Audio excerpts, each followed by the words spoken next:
খুলনার ডুমুরিয়ায় প্রতিবেশী চাচা কর্তৃক কিশোরী ধর্ষণ, পিবিআই কর্তৃক আসামি গ্রেফতার। খুলনা জেলার ডুমুরিয়া থানাধীন চিংড়া গ্রামের বাসিন্দা বিশ্বজিৎ সরকারের মেয়েকে একই গ্রামের প্রতিবেশী ও আত্মীয় আকাশ সরকার দীর্ঘদিন ধরে কুপ্রস্তাব দিয়ে আসছিল। 15ই মার্চ সকাল 10:30টার দিকে কিশোরীটির বাবা মা বাড়িতে না থাকার সুযোগে আকাশ সরকার তাদের ঘরে প্রবেশ করে কিশোরীটিকে জোরপূর্বক ধর্ষণ করে এবং কাউকে জানালে ক্ষতি করার হুমকি দেয়। কিশোরীটি তার বাবা মাকে জানালেও মেয়ের ভবিষ্যৎ ও সামাজিক মানসম্মানের কথা বিবেচনা করে তারা বিষয়টি গোপন করে যায়। কিন্তু থেমে থাকেনি নরপিশাচটি।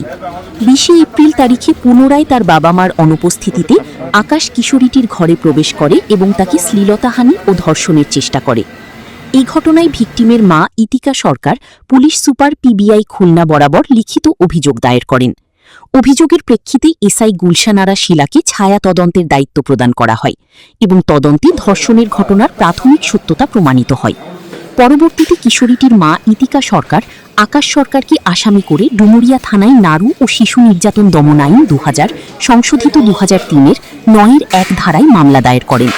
পিবিআই আসামি আকাশ সরকারকে তার নিজ বাড়ি থেকে গ্রেফতার করে। জিজ্ঞাসাবাদে আকাশ সরকার ঘটনার সঙ্গে জড়িত থাকার কথা প্রাথমিকভাবে স্বীকার করে এবং আদালতে সোপর্দ করলে ফৌজদারি কার্যবিধির 164 ধারায় দোষ স্বীকারোক্তিমূলক জবানবন্দি প্রদান করে।